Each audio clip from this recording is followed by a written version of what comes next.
Assalamualaikum dan selamat sejahtera. Saya Muhammad Aiman Razali dan ini adalah ulasan ringkas tajuk 1 iaitu Komputer Cyber Crime dan Security dengan fokus kepada isu phishing dan penipuan cyber di Malaysia. Data Cyber Security Malaysia menunjukkan fraud ialah jenayah cyber paling tinggi pada tahun 2025. Pada suku pertama sahaja terdapat lebih 1,600 laporan insiden dan 68% daripadanya adalah fraud. Suku kedua meningkat pada 80% dan PDRM telah merekodkan lebih 47,000 kes penipuan online dengan kerugian hampir RM2 bilion. Ini membuktikan skam semakin agresif dan canggih.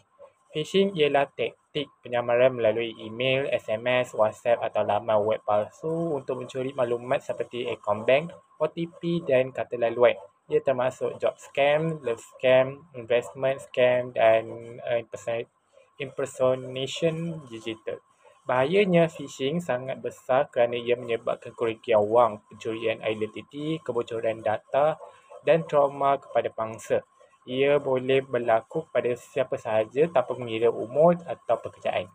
Antara langkah pencegahan termasuklah tidak klik tautan mencurigakan, semak URL, aktifkan 2FA, gunakan kata laluan kuat, jangan dedahkan OTP dan sentiasa didik keluarga tentang tanda-tanda skam. Kesimpulannya, phishing ialah antara ancaman utama digital utama yang paling serius di Malaysia pada tahun 2025.